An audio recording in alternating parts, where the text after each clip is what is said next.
نحمده ونصلي على رسوله الكريم وما بعد. أعوذ بالله من الشيطان الرجيم. بسم الله الرحمن الرحيم.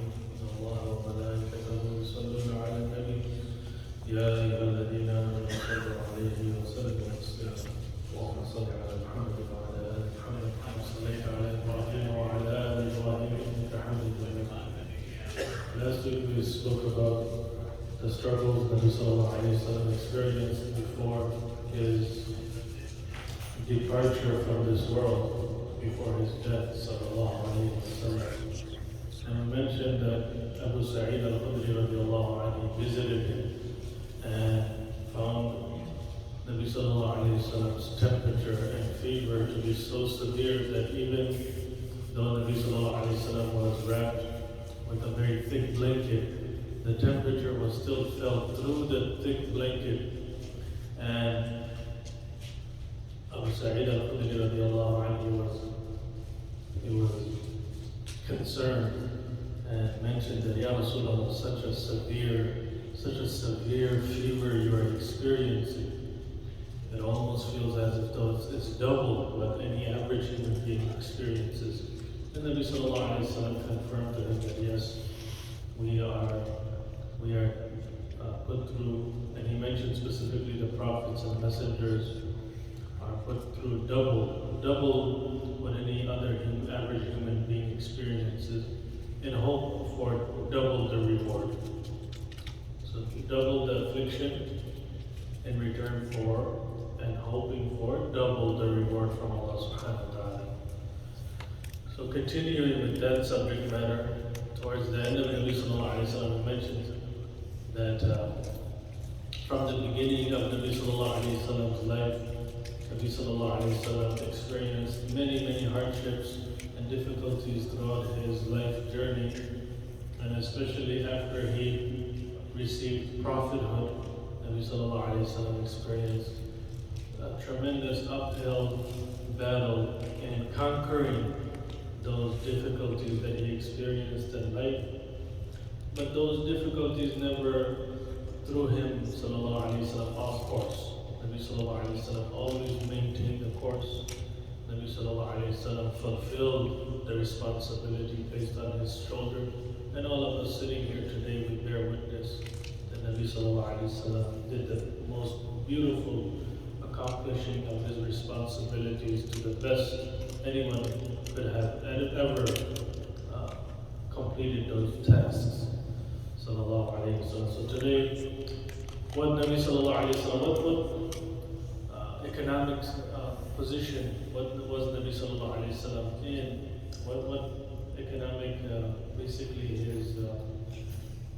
his level, if we want to put, sometimes in our modern day and age, for us to understand like a balance sheet, income sheet. If you want to, when a person, once a person was asked that, your whole life's accomplishment, how do you make sense of it? So the person, he was a very old school person. He said that, everything that I have in possession right now, just minus the expenses, and that's my balance sheet. Whatever I have right now, just minus the expenses that I experienced my whole life. And he included his house, his wife, his children, his car, his house, all of these things. Those are obviously expense, if we look at it from an accounting perspective. So minus those expenses, and whatever remains, that's my balance sheet. So if we wanted to put it in that perspective, what did Nabi Sallallahu Alaihi Wasallam leave behind after his departure? The best human being to have ever walked the earth. So we know that Nabi Sallallahu Alaihi Wasallam passed away in the household of Mother Aisha radiallahu anha. Nabi Sallallahu Alaihi Wasallam passed away in the house of our Mother Aisha radiallahu anha, and he is buried in that same house. The tradition and the practice of any prophet is that wherever they pass away, they are buried right then and there. Meaning in that same vicinity, they are not moved. So if we ever have the opportunity to visit Masjid al-Nabawi, the Haram in Medina, we will see that where Nabi Sallallahu Alaihi Wasallam is buried, that is the house of our Mother Aisha radiallahu anha. So our mother Aisha radiallahu anha, she was visited once by Abu Musa al-Ash'ari. And Abu Musa al-Ash'ari, he is inquiring regarding what Nabi sallallahu alayhi wa sallam left behind. And our mother Aisha radiallahu anha, the narration goes that فأخرجت إلينا إزارا غليظا مما يصنع باليمن وكساء من التي يصبونها الملبدة قال فأقسمت بالله إن رسول الله صلى الله عليه وسلم قبض في هذين الثوبين. So we can understand that during the final moments of Nabi sallallahu alaihi wasallam's life, he was experiencing very severe temperature, fever.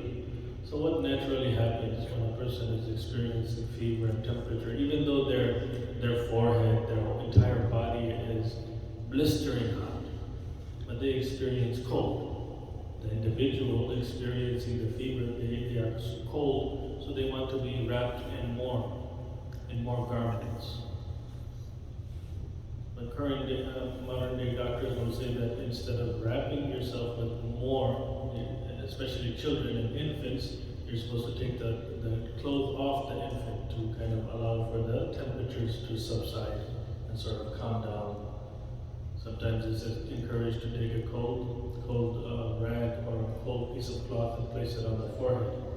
So we can understand that when Nabi sallallahu alaihi wasallam is experiencing such a severe fever towards the end of his life, sallallahu alaihi wasallam, he has on two very thick garments, and they are from Izar min al-Yaman. It's a Yemeni garment, and it was very thick. And another garment that was known as Mulabbada. Mulabbada is, again, it's a very thick type of cloth. It appears to have almost double layer cloth. So this is what Nabi sallallahu alaihi wasallam was wrapped in while he was experiencing the sickness in which he sallallahu alaihi wasallam passed away. So from this narration we can understand that these are rough, they are inexpensive clothing. They are not expensive. The least to say that these are very inexpensive materials. And even though it was not the preferred material to wear in hot Arabia, but again, when we see that Nabi sallallahu alaihi wasallam being a human being, and Nabi sallallahu alaihi wasallam experienced what any other human being experienced, Nabi sallallahu alaihi wasallam during his maradul wafat, he wanted to be wrapped while he was experiencing those severe temperatures. So again, the highlight of this narration is the humble and simplicity in the form of those garments. The best human being to have ever walked the earth, he left those behind, and he was wearing those in his final moments in this world. And finally, Nabi sallallahu alayhi wa sallam's mujahada in the Sakarat al-Maut. We know the narration, we've heard it again in the household of our mother Aisha radiallahu anha. Our mother Aisha radiallahu anha, she narrates her experience. What did she witness in the final moments of our beloved Prophet sallallahu alaihi wasallam? So, إن رسول الله صلى الله عليه وسلم كان بين يديه ركوة أو قال علبة فيها ماء يشك عمر فجعل يدخل يديه في الماء فيمسح بهما وجهه ويقول لا إله إلا الله إن للموت سكرات ثم نصب يده فجعل يقول في الرفيق الأعلى اللهم بالرفيق الأعلى حتى قبل ومالت يده. So this narration, it mentions the final movements and the final sayings that came out of the mouth of our Prophet sallallahu alaihi wasallam. And Nabi sallallahu alaihi wasallam, he had a small container near him while he is experiencing, it's called the pains of death. The pains of death, when a person is in their final moments and what they are experiencing. Here in the West, if we ever had the opportunity to visit a person who is in their final moments, majority of the time, patients who are near death in America, if we visit them, either there, most of the time they're in the hospital. Very rarely do we find someone who has reached their final age, who is at home in hospice. Majority of the time they are in the hospital, and what happens in the hospital? They are pumped with morphine, painkillers. So a person is usually knocked out, unconscious in the hospital. So that's one way the West, they kind of eliminate the reminder of death. And that's all around, that surrounds us in the West. Even when there's any gruesome, any violent act in the public, what happens in the media, they blur out the pictures and the images. When I was in South Africa, what happened was there were many events, hijackings, murders, all of these things take place. And what I noticed, the difference in the South African media is that they show those pictures in the media outlets. Those graphic images of victims laying on the ground in blood and all of these things is shown in South Africa. Here it's always blurred out so as not to remind the public of death. And so the hospitals pumping patients with morphine, that's another way that the reminders of death is eliminated, because that's something that they don't want to think about. But as Muslims, we are always encouraged that this is something that we always remember death, because it will allow us to sort of correct our ways, our bad ways. So when we see here Nabi Sallallahu Alaihi Wasallam experiencing the pains of death, and Nabi Sallallahu Alaihi Wasallam is depicting it for you and I.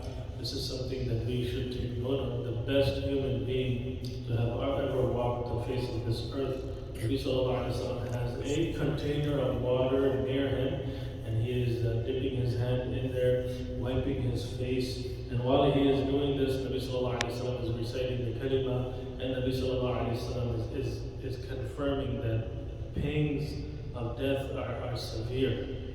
Inna lil-mawti sakarat.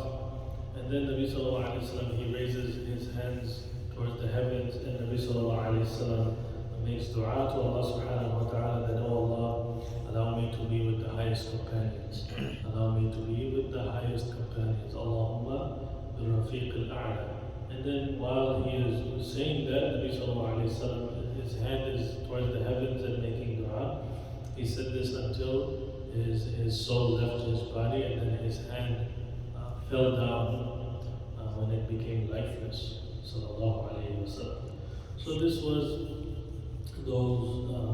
that episode that we wanted to paint for us in our minds to imagine. And we can see that Nabi Sallallahu Alaihi Wasallam was born into hardship. He was born as an orphan. We know that what type of setbacks any orphan experiences without having a father figure, having to depend on third party or second party. This is a difficult way to come into this world. So Nabi Sallallahu Alaihi Wasallam was born into hardship. Nabi Sallallahu Alaihi Wasallam, he endured a life of hardship.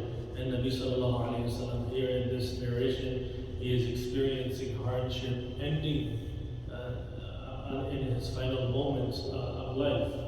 So after all of this hardship and difficulty, we see Nabi Sallallahu Alaihi Wasallam's final moments of life, making dua to Allah Subhanahu wa Ta'ala, and having a beautiful hope and assumption and thinking of Allah Subhanahu wa Ta'ala. So there are so many lessons for us to take lesson from in the final moments of our beloved Prophet Sallallahu Alaihi Wasallam.